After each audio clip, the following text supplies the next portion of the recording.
Hello, ladies and gentlemen. Welcome back to another episode here on African Confessions. The following story that you are going to be listening to, it comes from a translation of a message that I received. The first message, it reads like this. Hello, Brother Nashi, how are you? Can you please post my own story as hidden identity? I have come here because I want to confess to you. I am a white garment prophet currently working here in Pretoria. This is where I am based, and my confession, it goes on like this.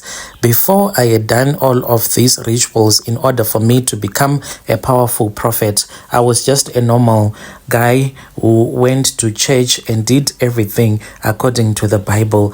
But then I met my old-time friend. I met him after a couple of years, and then he told me that he was now rich. He owned two trucks, and the car that he was driving at that time, I could not even believe it. I then begged him to assist me, and he said that he wanted to take me to the source of his wealth, where his wealth had came from, so that I won't keep on borrowing money from him. So I said, this is perfect. If he is going to take me to the source of his wealth, then it means that I'm going to be sorted for life. I won't have to beg money from him anymore. Fast forward, I then went with my best friend to this other traditional healer.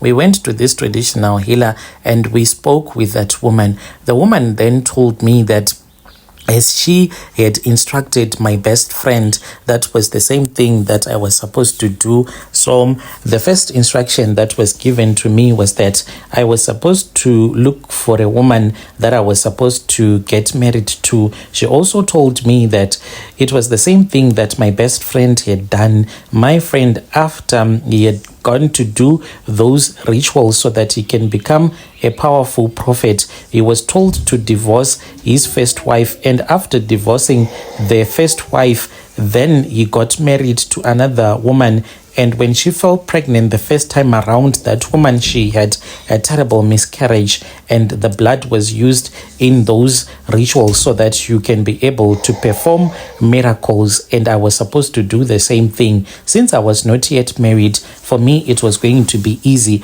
All that I had to do was to find a woman whom I was going to marry, impregnate her the first time, she would lose the pregnancy, and then we will have another child soon after that. But I did not know that the child that my wife was going to give birth to, the blood of that child was going to be required, and I am supposed to sacrifice before this year comes to an end. So me and my friend, we met at this other farm. We used to work at the same farm. My friend used to be a tractor driver, and we would go to this other white garment church. So there was a bishop. My friend was also a bishop.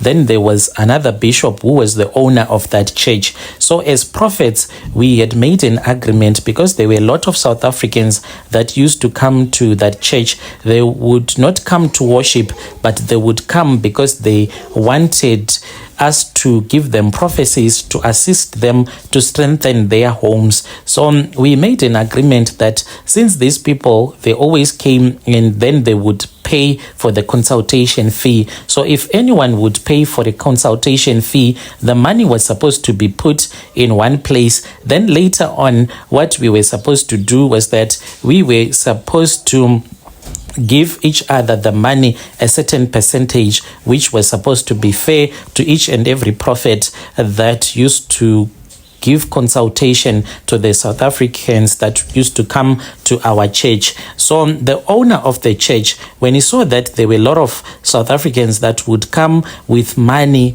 with real cash, and they just wanted to do consultations, then the owner of the church, he became greedy. He then said that since the church was his, he was entitled to take more from each and every consultation that we used to do, even though you would not do any consultations, but he wanted money as long as you had done a consultation at his church. And he was saying that these were his customers. Yes, indeed, church is more like a business to us. So my friend, he then said that he could not take it anymore, because he was also a big bishop in that church and he had a big following. He then started his own church. From there on, he disappeared but I used to communicate with him on WhatsApp as well as on Facebook, but we did not talk that much on WhatsApp and on Facebook. Then there was a year when I had returned back to Zim. When I returned back to Zim,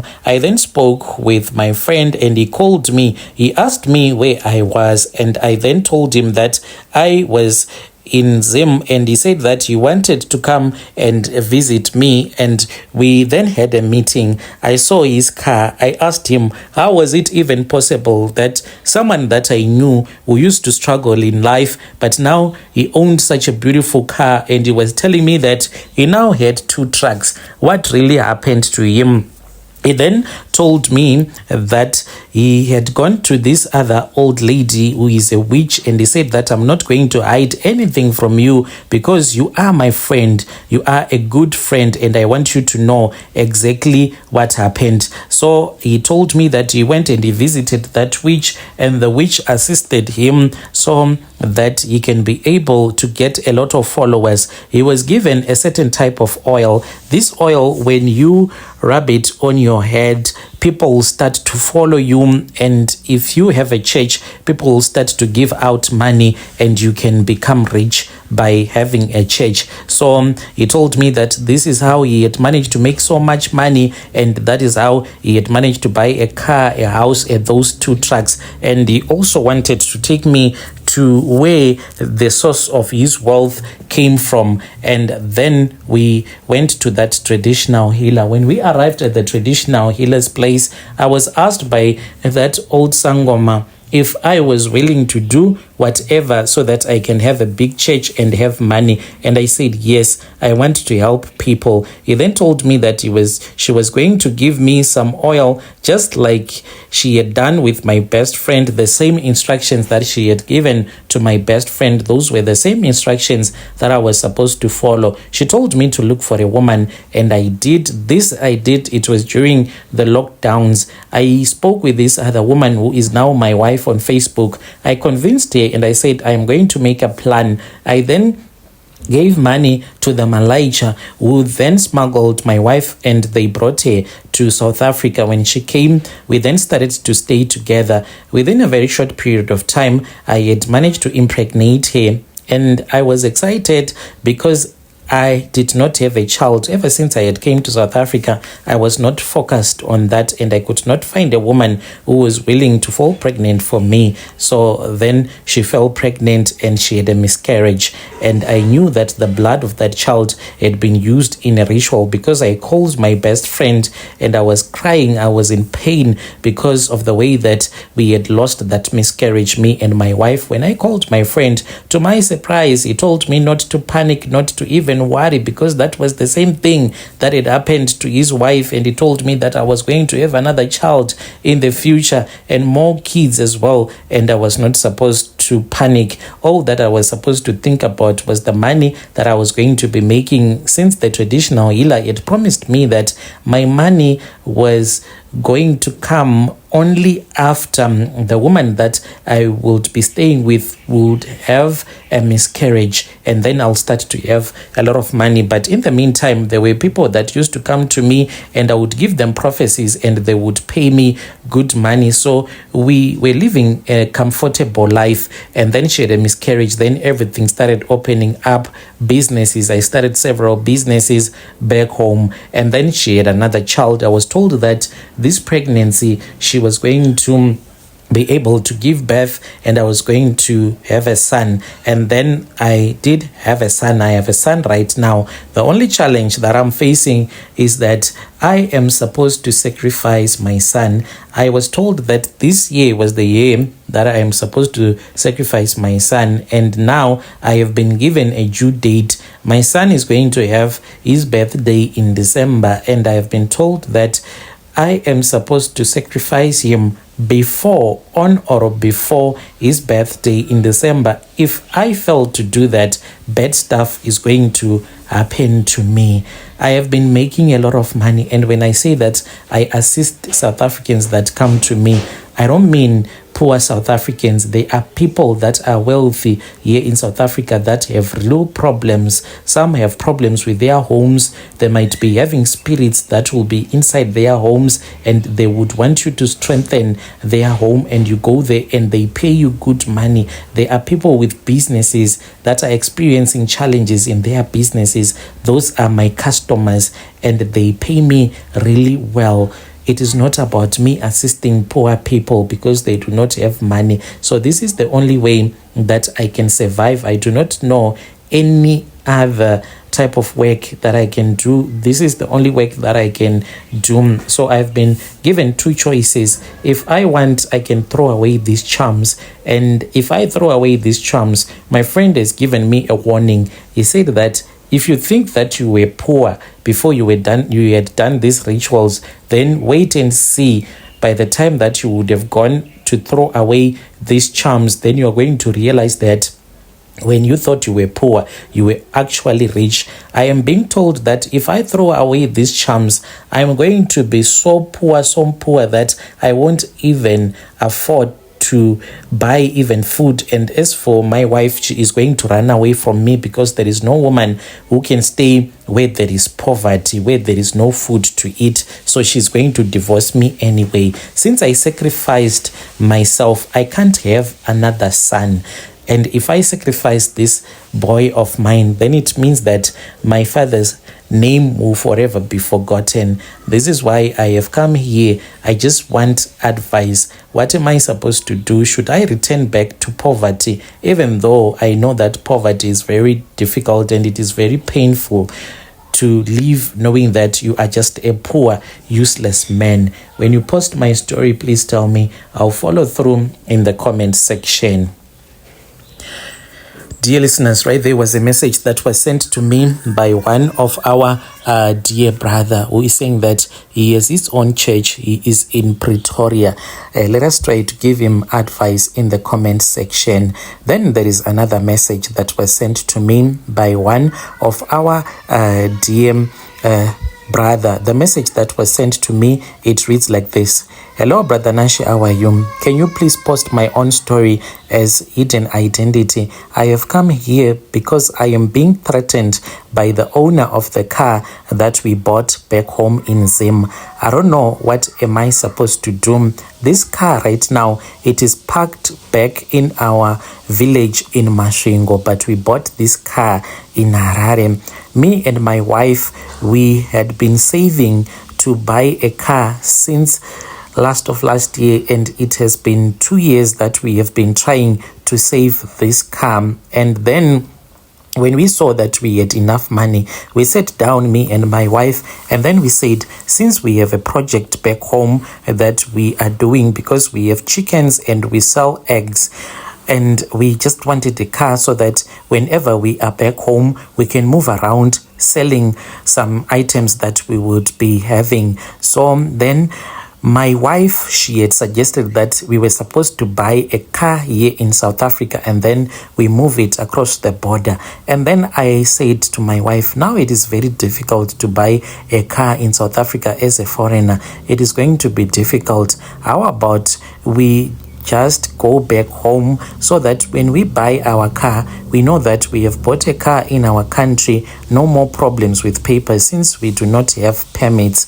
And my wife then said, okay, it's fine, because I was scared that we might buy a car at a dealership with so much money and then they will tell us that since you do not have documents, you cannot register this car, then they take it away from you. It was going to be painful, but now I am regretting. I wish that we had bought a car here in South Africa. So we then returned back home. Already there was a guy that I had met on Facebook who was marketing his own Toyota Fortuner, but it is not a new model, it is an older model. So I then spoke with my wife and I said, I think that this one it can do. We then went to Zim and we met with this man. He stays in a suburb in Borodale. After we had met, we did all the checks, the car was not stolen, and we did change of ownership. After we had done change of ownership, that was when my child got so sick so much that it is really scary. Since we go to the White Garment Church, we then went and we visited this other prophet who surprised us, who told us that you people, you have come here, but don't you know that you went into another man's home and you took that man's tokoloshi? You bought that tokoloshi from another man. Therefore, this tokoloshi now belongs to you. And this tokoloshi, it is saying that it wants blood. And we were like, hey, what are you trying to say? Then this prophet told us that the car that we thought that we had bought, it is not a real car, but it is a tokoloshi, and it is now saying that it wants blood.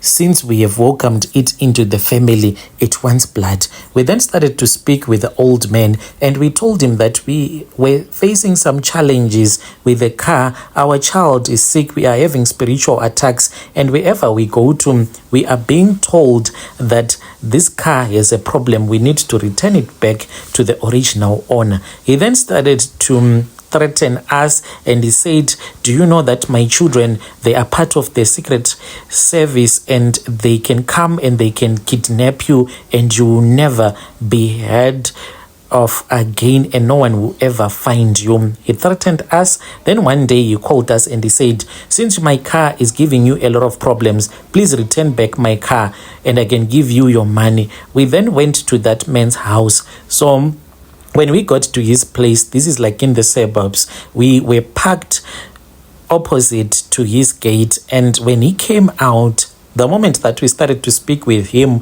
we had not yet even crossed the road. That was when we saw a police vehicle. It came and then it said that we were trespassing. And we said, where are we trespassing? And they pointed at the old man's yard and they said that we were trespassing into his private property. Therefore, we got arrested. They took us to the police station. They later released us because the old man never came to open the case of us trespassing into his yard. From there on, we have stopped communicating with him. What is scary about this is that he can send you a message on WhatsApp and you can make a screenshot, and those screenshots will just disappear from your phone, and we are scared. So we went back to Maswengo and we left this car. Right now, that is where it is, but our child is so sick. We are being told that this tokoloshi, it is saying that it wants the blood of our child so that it can start to work for us. Yet, we never had such an arrangement with that old man. I need advice. I really do not know what am I supposed to do. I regret buying that vehicle, working for 2 years, not resting here in South Africa, saving money so that we can buy a vehicle. Now we bought a vehicle which we thought we were going to use in our business, moving eggs, and we did not know that we were throwing our life away. Dear listeners, right there was a message that was sent to me by one of our dear brother. Let us try to speak with our brother in the comment section. Strange things indeed they do happen in this world. Have you ever bought anything on Facebook and then you started to have spiritual attacks? If so, you can come and you can share with us your own side of the story.